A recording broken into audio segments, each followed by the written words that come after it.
So, I'm out here with my boy, Sam. You want to introduce yourself? Hey, what's up, guys? It's Sam. I go by Laveaga. That's why I make all my music under. I'm with my fucking boy right here, Guess Some. He said the second I came out here from Atlanta, he was going to throw me on the channel and we were going to check out some new food, so I'm ready. I'm excited. Yeah, bro. I've been making music for 5 years now, but I've been writing since I was 9. I would say I wasn't really writing until I was maybe about 14. Like rapping, writing, or like what kind of like music? It's like the first song I ever wrote. I'm hot cause I'm fly, you ain't cause you not.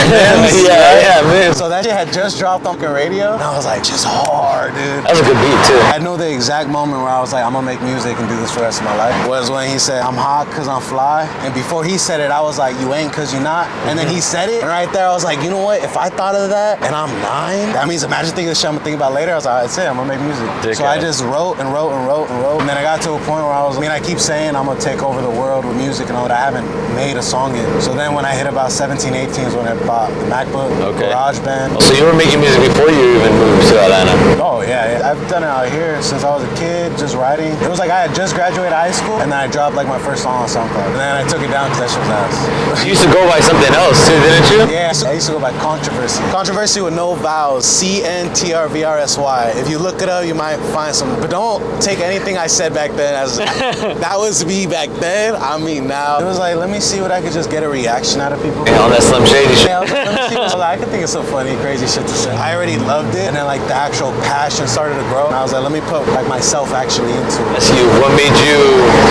decide going with your last name instead of going like a different alias? Honestly, I just thought about like at the end of all this, for 25 years down the road, I don't want to be called like some fucking nickname. It's like my last name. I was playing fucking Pop Warner football since I was a kid. But like at least everyone else that I hear Laveaga from is like, oh, you know that side of me. It's kind of cool too because it's like not only they had to like learn your artist name, they have to learn your actual name. It's closer too. Yeah. Like if you're gonna meet me in person one day, like if you. That's how you know the talkers are good. This is on fire. Like the same way, like I wouldn't give you a random nickname to call me or something. Yeah. Also, like when I see you, bro, it's like Johnny first because I know you and like your heart, bro. Like I know you're a great person, your family, your fucking kids, and everything.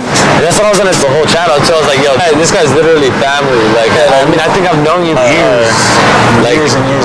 At least like the height of our teenage years, now our like young adulthood. This guy right here is one of the only guys that I know that works harder or just as hard as me. So when I see you working hard and I feel like I'm tired and stuff, I'm like, I can still be doing harder, you know? I still get that energy and shit, you know? I feel the same way with you, bro. Like every time I see you like putting in that work, I'm like, I like that. Let's get this. Yeah, because I mean, even when we're FaceTiming, like next thing you know, we're starting to track and we're just like, yeah, it was just a normal call, and now we're gonna make something crazy, bro. Yo, you guys have to check out his stuff though. Not just capping either. I remember when I first heard him, I was like, I wonder how he's gonna sound on the mic. Cause you know, when you hear friends that they're like, oh, I rap, you're like, yeah. Oh, cool. We'll see about that. We're gonna find out. Like put it on, put it on. When I heard your stuff, I was like, that was you? I was like, that was Sam? I was like, that was a banger actually. And I can see it right now, all the music you're putting out, like this is the hard stage working of the life, you know? It's just a hard way. It's just the grind about putting it in. But that's the best part. You really find out who really wants to do this shit, and time just weeds out people who don't give a fuck. Yep. That's why sometimes, like what you said, it's hard to build relationships, or at least for me, it's hard to build new relationships with people.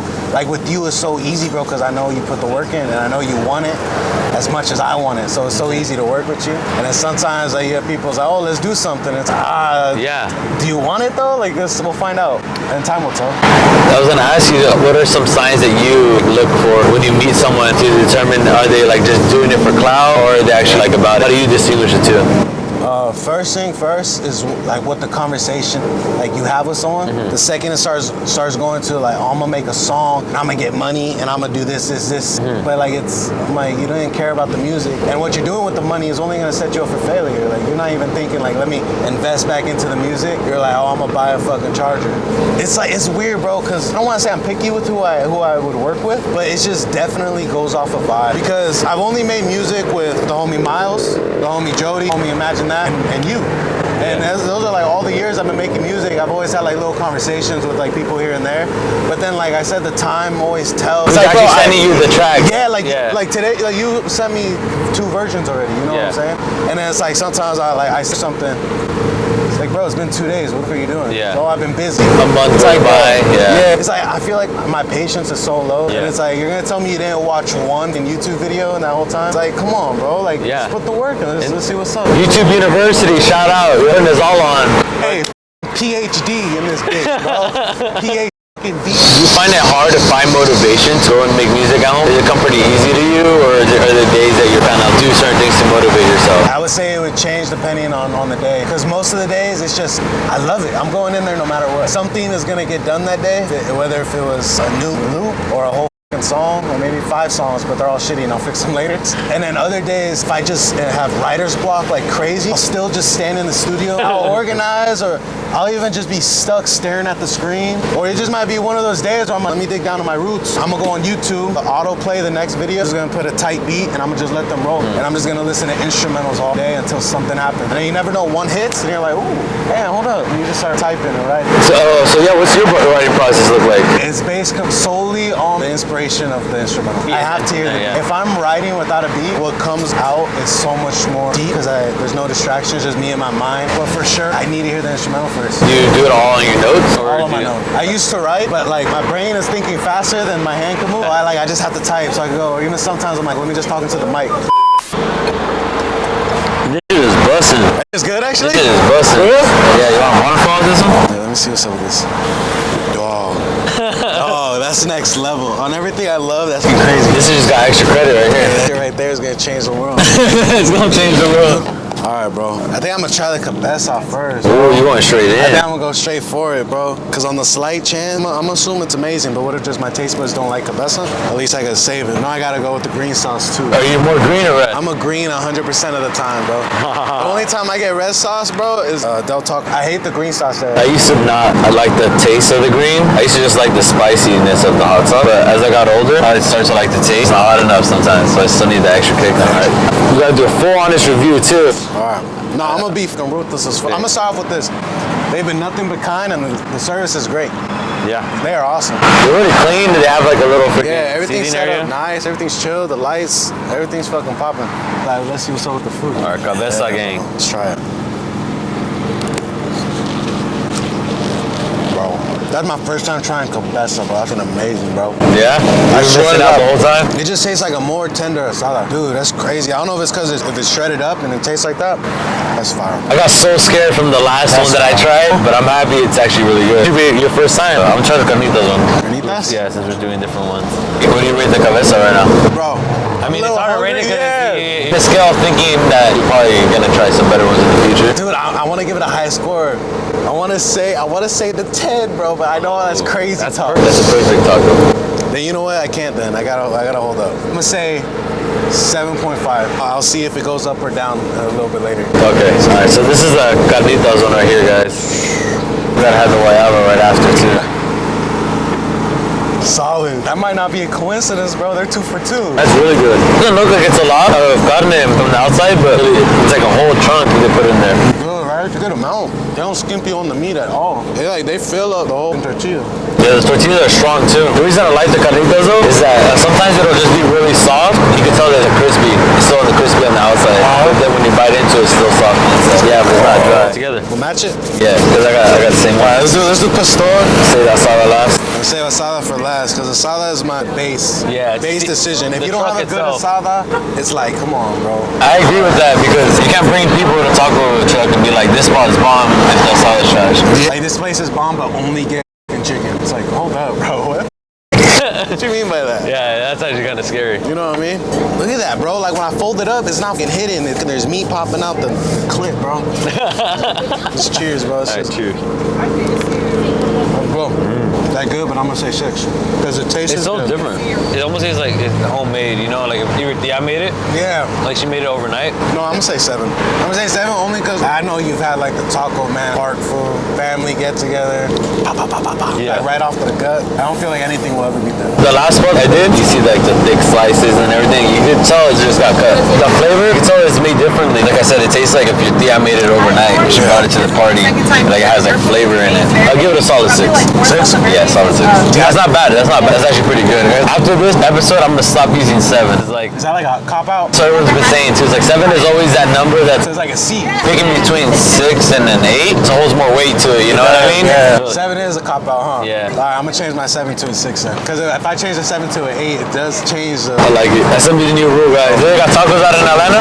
You know what's crazy? They don't have anything like this, bro. At least where I've been around Atlanta, I haven't seen it. I saw one truck. They were selling pizzas. It's pretty fire. I'm not gonna lie. It was a fire ass pizza. But like for taco trucks, bro, there might be out there. I just haven't been in the right area yet. Oh, okay. I've never heard of Atlanta talking about tacos.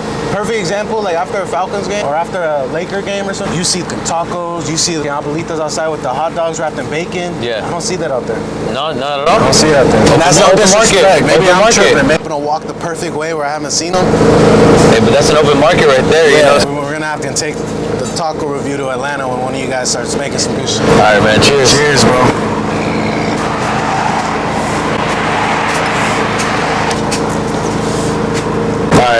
Yeah, I feel like. You want to say it? Or do you want me to say it? You go first. Yeah, go for it. I'm saying 3.5. Dude, I was thinking something similar. But a factor could be that we were just chilling talking for a bit and it got a little cold. Yeah, but here, I'm just gonna get some meat just on its own. Yeah, mine has a lot of fat in it too. There's not much flavor. It's just like asada. It's just asada. I feel like my brother made it. Oh no. You know, I'm talking shit. He does know how to cook though. It feels like if I made it. I'm gonna give it a 2. Sorry. Pastor and the carnitas. Carnitas is the best one. Pastor, I like it just like that homemade, that flavor. Yeah, I just want to finish the taco at least. Yeah, but that asada, I'm gonna be honest, that shit disappointed me. But it's all love still. That cabeza, I'm not gonna lie, bro. You're gonna start getting it? At least in this spot, I would get that over asada. Yeah, extra bonus round right here. Bonus round. Hey, and I'm doing this for y'all. This shit looks bomb. But I don't really eat seafood.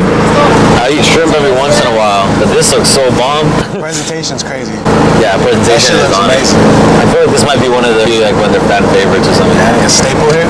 Yeah. Okay, yo, so I just took a bite out of this one right mid where it cut off on me. But I'll give you a second bite, yo. This one's fire. He said he's about to go get one himself. I'm gonna get one of these. And I ate one of the shrimps that fell out. I'm not gonna lie. I told him to. Yeah. I got excited, bro. I don't hear that over there. I just see trucks and shit. If I hear that, I got a duck.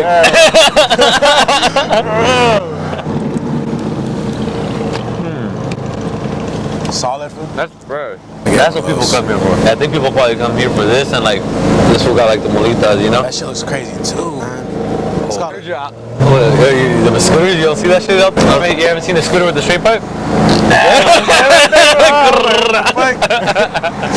Yo, so when your album released, before you even released, send me a few songs, and then when you actually released them, I was actually pretty hyped up, I'm not gonna lie. I was like, how you actually finally released it? I kind of felt a little special, you know what I mean? You're actually like asking me if they sound good and everything like that. I was like, bro, I'm like, this one needs to be released like now, like don't even wait. But happy that you waited and you like constructed the whole project. It meant a lot to me, honestly. It was, I don't even know what to say. I'm fucking going speechless right now. It was just so sick being able to have the opportunity to be in the position I was to make it. Like I moved over there to work to be able to have the studio to make music without the distraction. I feel like I executed. I did what I had to do. Did you start making the project like on your birthday? You know what? I started making it New Year's when I moved into the house. What's the timeline? I was born and raised here in California, right? Southern California. And then end of 2020, December, I went out to Vegas and I was living out in Vegas for about 10 months. So we were living out there. That's when I made Longevity. And then I moved from Las Vegas to Atlanta. Got there August 1st. And I spent the rest of the year living at my tia's house. She like let me stay at her house. Thank you, tia. Love you forever. I'll take care of you one day with something special, I promise. And yeah, my tia, my tío, my cousins, they all let me inside the home. I was sharing the room with my cousin Angel. And honestly, bro, it was just cool experiencing like how close like family was out there. Because I never really got to be with them my whole life. I feel like I've actually really only met them this past year. And don't get me wrong, like there's times like where me and Angel, we almost had to get down. Hey, shout out Angel. He just had his first son yesterday on Christmas. Ooh. I swear that he was just born. That's a gift, man. Dude, it's crazy, dude. He called me. He was like, yo. I'm so excited and happy. Damn. But, That's amazing. So then I was just working. I was blessed enough to be able to rent a house. The second I got into that house, I set the studio up. And then I bought some shit to go on the walls, sound nice. Soundproofed it all? Yeah, made it look how I always wanted it to look. I would say I actually started making the album January 3rd is when I moved into the spot. So the second I got in there, I just started working. And I would say I probably made, I'm not gonna say I made 3,000 songs, bro. Like realistically, I made like 60, 70 songs. And I kept the 7 that I felt felt like best summarized that year for me, because it was my Kobe year, and I'm sure like people around here, especially in LA, know your Kobe year is when you're 24 years old. Yes, sir. And I just feel like that album just concludes the best way to tell the story of my Kobe year. You know, like shit that I was going through with anxiety, I was going through like with like family, with friends, anxiety, women. For sure that that album is for sure like the most I put of myself into music that I've made. I would feel like everything else before that was just like in ways Kobe would say was just shooting in the gym. And I would say this Kobe year album, like when I finished it, bro, I was like, damn, 5 years of just being in the studio every day, hours and hours and hours, to this point that I thought I was doing everything I could. And just when I released that album and I was finished with it, I was like, damn, now we're just starting. Yeah. Now is the beginning. You set your standards up every single project. Yeah, like even like sometimes if I'm in the studio right now, I'm like, just gotta scratch it. That shit's fucking ass compared to like shit that I made already. Go on, get out of here. And that's just what it is for now. Cause I know in like 10 years, I'm gonna be like, that album's a staple in my life. It's like, now we're here. Part of the journey. The journey, bro, and that's what it's all about. Cause I actually, cause you got pretty vulnerable on that album. Out of all the songs I've heard, this like you actually went like, deep into actual like life. As for the other ones, you never really got to summarize it all. Even bars of like, you getting your own spot and locking yourself in the studio and everything, like pretty much getting your first, house. I really like that you actually went into like your vulnerable side and actually got to like put that out there. It felt like it was needed. I felt like it was finally time. Especially, I feel like you never get to be as vulnerable as you want to be. Yeah. When you're alone. And I was alone, bro. Like I did have my tias out there, but when I moved into the crib with the studio, I was an hour and a half away from everyone. I couldn't just kick it with them anymore. It was day in, day out, by myself, in my head. And I would say I'm a completely different person I am now than I was just a year ago when I started making an album. The whole mental active shit, I was like, if I'm fucking sit here and put this work in, I'm not just gonna talk about some little dumb shit that sounds cool because it rhymes. But don't get me wrong, I'll make some party shit too. Yeah, like, we're gonna get turned up. It goes hand in hand. It goes hand in hand. Like I love this shit. So, what's some advice you would give to anyone that wants to like make music, or kind of like someone that just got out of high school? Like, what's some advice you would give a friend that just got out of high school, maybe like writes a little bit, and then he's like, I want to do it, but I don't know. Well, I'm gonna talk directly to him. Yeah, talk to him right now. They said like they write it, but then they're like, I don't know. Yeah, like they know that they can make music and stuff like that. They just got out of high school. They want to do it, but they just don't know. I want to do this, but I don't know. I would say that if you're in a spot where you feel like you don't know, then you don't really want it. And I'm gonna just be honest, if you want it, it's something deep in your soul that you're just gonna put the work in. Even those days where you feel like, I have writer's block, then find another way to get inspired, go on a walk, go on a fucking noun generator and just fucking click refresh on like 10 new words and just figure out how to freestyle those words. Or if you're a producer, just go and listen to new music and try and find samples within those new music. It might be new to you, it might be something from fucking 1948, but that shit might be a fucking banger. The best advice I have is just go to the studio and make some music, because that's as simple as it is, and there's no cheat code, you're not gonna make a fucking song by sitting on the couch and thinking about making a song. You gotta get up, hop in the studio and put the work in. And if you're not gonna put the work in, then that's fine. Hey, just less competition for me. Less competition for the homies. Get the fuck out of here if you're not about it. Yes, sir. Hey, I fucking love that answer, bro. Yeah, it's like, get the fuck out of here. If you're not about it, get the fuck out of here. Yeah, no, because I agree, because I get a lot of that. A lot of people are like, I just don't know, but and I be the same way. Like, if your reason why isn't strong enough, then you gotta find another reason why, or you just gotta find another thing that you actually do love. Because you're just lying to yourself. You love it for a different reason. You don't love it for me, that's why I learned I love music, was that since I was like 12, 13, I learned I had Fruity Loops, Hell yeah. So, bro, I've been through so much stuff in my life. I've like quit music, didn't want to do music, and then next thing you know, literally I always end up going back to music. Music has been part of my life through everything, so I know that I'm not gonna ever get over it. I can look at it like 10 years in the line and everything like that, and I'm sure you feel the exact same way. It's your life, bro. Like, would you die for this shit? Yeah, I would. I'd fucking die for this shit. I think, and that's how I know that I want to do it. And then you see the people who wouldn't die for it. I don't even want you in my fucking circle, because you're gonna bring me down. Get the fuck out of here. Like, I used to be like, oh, bro, you just gotta, work through it and you'll get through it. I'm tired of, I'm not gonna give nice advice. If you fucking want it, we'll find out. Yeah, we'll fact. I like that answer. We'll see. So what's next for you, bro? Next, bro, I'm gonna have the rest of this week out here back in the homeland, bro, and it's gonna be awesome. I'm gonna have great food. I'm gonna kick it with the homies. 2023 goals? Honestly, I think it's the same goal as it is every year. It's just make better music. And like, my music is good, and I feel like it's great from where it was, but it's like now I gotta make something that I feel like makes my Kobe year, not like shits on it or makes Kobe year like ass, but just like sonics wise and quality wise, like just elevate the sound. Would you say it's like same goal but just higher standards? Exactly. That's well said. It's better than I could have said it for real. All right, man. Check out Kobe here. We're gonna put it all on the link. It's on everything, right? On all streaming platforms, anywhere that you can stream music, you can stream Kobe here. It's great. You'll get to know me better. And spell out your name and everything, bro. That way they look it up right. You know, they don't misspell that thing. It's Laveaga. It's gonna be Laveaga. That's my last name. All socials is just I'm Laveaga, because that's who I am. And all my music is under Laveaga. And Kobe here, K-O-B-E. If you don't know how to spell Kobe in here, maybe you shouldn't even be listening to my shit, bro. That's fucking like, come on, bro. Kobe here, dog. Let's get it. All right, it's another episode. Let's talk about it, y'all. Let's shut it down. All right, guys. So now it's the next day. I had some time to think it all over, set this whole review. Just off the bat, off the ones I tasted the ASADA, I tasted the CARNITAS, and I tasted the Al Pastor. And that special bonus round, I tried the shrimp. So I tried all four. So for the first one, I tried the CARNITAS. And like I said, we're not using 7 on the scale anymore. It's just a cop-out number. We're not doing it. So CARNITAS, I'm gonna give that a solid 6. Really great. I think so much. I like how they give you a whole stack of meat in it, and it's crispy in the outside and it's still really juicy in the inside, and that's how it has to be. If I wanted to give it a higher score, it would have to like really have that more of an authentic taste, but I mean the amount and the quality, you cannot complain. I give it a solid 6. Very good. The Al Pastor, a lot different from the other Al Pastor that I've tried, but I'm still gonna give that one another 6 as well. That's like I said, 6 is very good. All right, I'm talking 8 is like top prime, 9 is almost pretty much perfect, 10 is perfect, and the whole goal is to find number 10. The ASADA, I was honestly pretty disappointed. Like Sam said, it might have been because it was sitting out there for so long. I'm gonna give that honestly a 2. I tasted homemade ASADA. That was a lot better, but I could tell people go there for the other foods, obviously, because I'm not even a seafood person. But that shrimp taco, like I told my sister, like, all right, I gotta get you these because that's how bomb they were. Now I would even go back for them, honestly. I'm so craving them, and I don't even eat seafood. I'm gonna give the shrimp taco a number 8. I think pretty sure that's why a lot of people go. I see that on their page. They promote the shrimp tacos a lot. Those are my review, guys. Sorry for the microphone. The microphone ended up tucking in a little bit too much on my end, but we're gonna have a whole little extra, so it won't be so exposed. But if you hear if you heard me talking a little bit lower, that's why. Don't worry. We already fixed it on the last one we just filmed. So till next time, let's talk about it. Let's get it.